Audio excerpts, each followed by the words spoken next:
இன்றைக்கி நம்ம பார்க்கக்கூடிய விஷயம் வந்து பார்த்திங்கன்னா, ஞானிகளும் குருமார்களும் இன்னும் சில ரிஷிகளும் சில பல முனிவர்களும் கூட சில நேரத்தில் பொய் பேசுவது உண்டு. சில பேர் வந்து இதை ஓப்பனாக பேச மாட்டாங்க. ஏன்னா வந்து ரொம்ப சத்தியம், ரொம்ப உண்மை தவறாதவர்கள் தான் இந்த குருமார்கள் அப்படிலாம் சொல்லுவாங்க. அப்படி கிடையாது. பொய் அப்படின்னோடனே அவங்கள நம்ம வந்து தவறாக நினச்சிக்கணும் அப்படின்ற அவசியமும் கிடையாது. ஏனென்றால் பொய் என்பது முக்கியமல்ல, பொய்யின் நோக்கம்தான் முக்கியம். இதை நீங்கள் நல்லா கவனிக்கணும், புரிஞ்சுக்கணும்.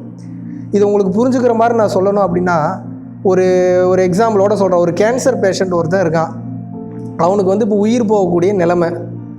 டாக்டர் என்ன சொல்கிறாரு அப்படின்னா, அப்போ அவன் டாக்டருக்கு கிளியராக தெரியும், இன்னும் ஒரு 1 மந்த் இல்லை 2 மந்த்லாம் அவன் உயிர் போயிடும் அப்படின்றது ஷார்ட்டாக தெரியுது. அப்போ அந்த கேன்சர் பேஷண்ட்டுக்கிட்ட போய் அவன்கிட்ட என்ன நீ 2 மாதத்தில் செத்துருவப்பா அப்படின்னா அவன் சந்தோஷமாக அவன் வாழ்க்கையை வாழ ஆரம்பிப்பானா? இல்லை எந்த வித பதட்டமும் பயமும் இல்லாமல்? இல்லை வந்து பார்த்தீங்கன்னா, தம்பி உன் ஹெல்த்துக்கு ஒரு பிரச்சனையும் இல்லை, நல்லா இருக்க, ஹெல்த்தியாக இருக்க, ஒன்றும் ப்ராப்ளம் இல்லை, தைரியமாக இரு அப்படின்னு சொன்னால் அவன் சந்தோஷமாக நிம்மதியாக இருப்பானா?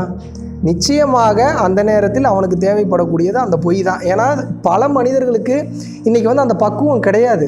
உண்மையை அப்படியே ஓப்பனாக பேசினா அதை ஏற்றுக்கொள்ளக்கூடிய பக்குவமும் கிடையாது, அதை புரிந்து கொள்ளக்கூடிய இடத்திலும் கிடையாது. ஒரு சாதாரண ஒரு டாக்டரும் ஒரு பேஷண்ட்டும் உரையாடும் போதே ஒரு சில விஷயத்தை மறைச்சு பேச வேண்டியது இருக்குது. அப்படின்னா உலகத்தில் மிக உயர்ந்த ஞானம் என்பது மெய்ஞானம். மெய்ஞானம்னா என்ன? இந்த உடலை தாண்டி, இந்த உலகத்தை தாண்டி, இந்த பிரபஞ்ச விதிகளை தாண்டி இறை சட்டம்னா என்ன, இறைவன்னா யாரு, இந்த எனர்ஜினா என்ன, ஆட்டம்ஸோட சேர்க்கைனா என்னன்ற இப்பேற்பட்ட விஷயங்களை, இறைவன் பற்றிய தத்துவங்களை மனிதனுக்கு உபதேசிக்கக்கூடிய இடத்தில் இருக்கக்கூடிய குருமார்கள் சில நேரங்களில் போய் பேசுவார்கள். இது வந்து ரொம்ப ஃப்ராங்கான ஒரு விஷயம். சில பேர் இதை ஓப்பனாக பேச மாட்டாங்க. ஆனால் this is the fact. But அவங்களுடைய நோக்கம் நிச்சயமாக மிக சரியானதாக இருக்கும். ஒரு சில பேர் வந்து போலி குருமார்கள்லாம் இருக்காங்க, பொய்யே புலப்பா தெரியக்கூடிய குருமார்கள்லாம் இருக்காங்க. நான் அவங்கள பற்றி பேசல. மிக உயர்ந்த ஞானிகளும் மிக உயர்ந்த இடத்தில் இருக்கக்கூடிய குருமார்களே சில நேரங்களில் பொய் பேசுவார்கள். ஒரு எக்ஸாம்பிளுக்கு சொல்லணும் அப்படின்னா, இப்போ ஒரு குரு இருக்கிறாரு, நல்ல உயர்ந்த நிலையில் இருக்கக்கூடிய ஒரு குரு, சமாதி நிலைக்கு வெகு நிலையில் போகக்கூடிய ஒரு குரு இருக்கிறாரு. அவர்கிட்ட சீடனாக ஒருத்தர் இருக்கிறாரு. அவர் என்ன பண்ணுறாரு அப்படின்னா, சீடா அந்த மாதிரி நீ வந்து என்ன பண்ணுற அப்படின்னா, இங்கேருந்து இந்த மலைக்கு வந்து போயிட்டு வா அப்படின்னு வந்து சொல்கிறாரு. சொன்னோடனே ஏன் இங்கே போயிட்டு வந்தால் எனக்கு ஞானம் கிடச்சிருமா அப்படின்னு ஒரு ஆர்வத்தில் கேட்குறாரு.